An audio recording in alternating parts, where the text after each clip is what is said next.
Good morning once again.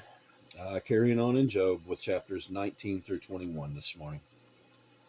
Chapter 19. Then Job answered and said, How long will you torment my soul and break me in pieces with words?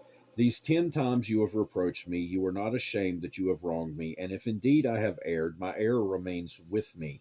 If indeed you exalt yourselves against me and plead my disgrace against me, know then that God has wronged me and has surrounded me with his net. If I cry out concerning wrong, I am not heard. If I cry aloud, there is no justice. He has fenced up my way so that I cannot pass. And he has set darkness in my paths. He has stripped me of my glory and taken the crown from my head. He breaks me down on every side, and I am gone. My hope he has uprooted like a tree. He has also kindled his wrath against me, and he counts me as one of his enemies. His troops come together and build up their road against me. They encamp all around my tent. He has removed my brother far from me, and my acquaintances are completely estranged from me. My relatives have failed, and my close friends have forgotten me. Those who dwell in my house and my maidservants count me as a stranger. I am an alien in their sight. I call my servant, but he gives no answer. I beg him with my mouth.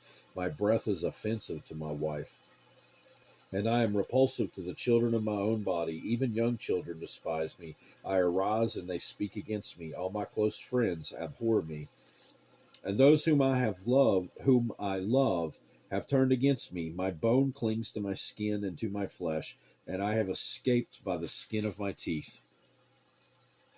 Have pity on me, O you my friends, for the hand of God has struck me. Why do you persecute me as God does, and are not satisfied with my flesh? Oh, that my words were written. Oh, that they were inscribed in a book, that they were engraved on a rock, with an iron pen and lead forever. For I know that my Redeemer lives, and he shall stand at last on the earth. And after my skin is destroyed, this I know, that in my flesh I shall see God, whom I shall see for myself, and my eyes shall behold, and not another. How my heart yearns within me. If you should say, How shall we persecute him? Since the root of the matter is found in me, be afraid of the sword for yourselves, for wrath brings the punishment of the sword, that you may know there is judgment. Chapter 20. Then Zophar the Naamathite answered and said, Therefore my anxious thoughts make me answer, because of the turmoil within me. I have heard the rebuke that reproaches me, and the spirit of my understanding causes me to answer. Do you not know this of old, since man was placed on earth, that the triumphing of the wicked is short, and the joy of the hypocrite is but for a moment? Though his haughtiness mounts up to the heavens, and his head reaches to the clouds, yet he will perish forever like his own refuse. Those who have seen him will say, Where is he? He will fly away like a dream and not be found. Yes, he will be chased away like a vision of the night. The eye that saw him will see him no more, nor will his place behold him any more. His children will seek the favor of the poor, and his hands will restore his wealth. His bones are full of his youthful vigor, but it will lie down with him in the dust. Though evil is sweet in his mouth, and he hides it under his tongue, though he spares it and does not forsake it, but still keeps it in his mouth, yet his food in his stomach turns sour. It becomes cobra venom within him. He swallows down riches and vomits them up again. God casts them out of his belly. He will suck the poison of cobras. The viper's tongue will slay him. He will not see the streams, the rivers flowing with honey and cream.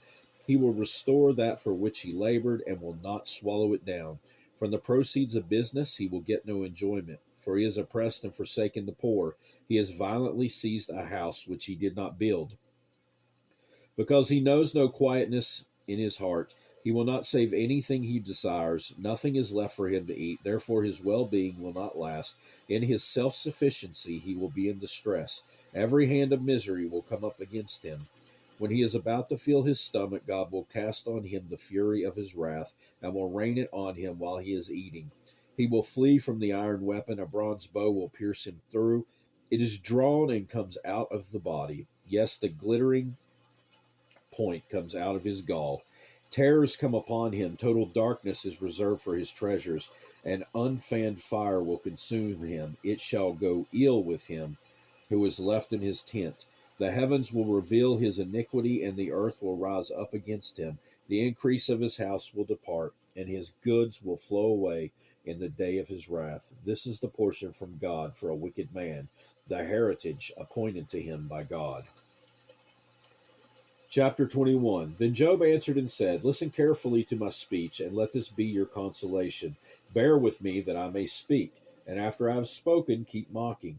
As for me, is my complaint against man? And if it were, why should I not be impatient? Look at me and be astonished. Put your hand over your mouth. Even when I remember, I am terrified, and trembling takes hold of my flesh.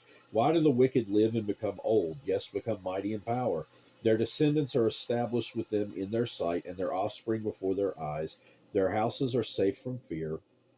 Neither is the rod of God upon them. Their bull breeds without failure, their cow calves without miscarriage. They send forth their little ones like a flock, and their children dance.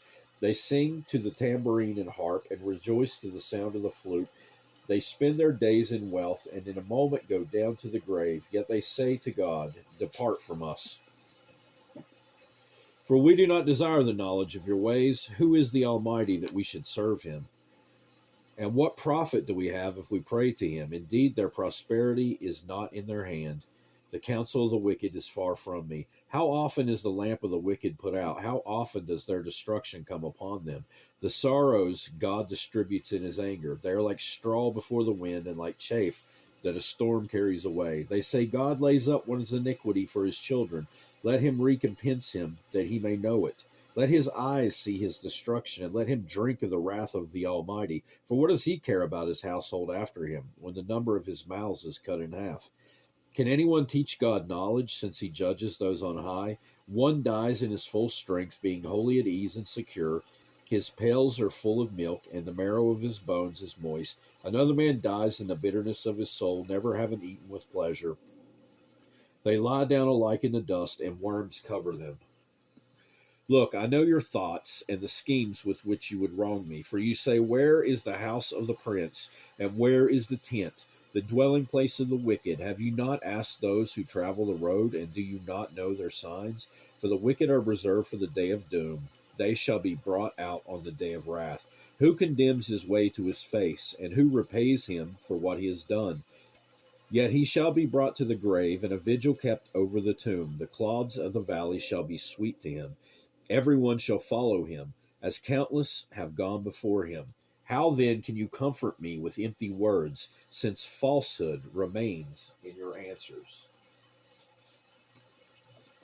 And that will do it for today. God willing, we'll be back in Job to read some more next time. Hope you have a great rest of your day. Goodbye.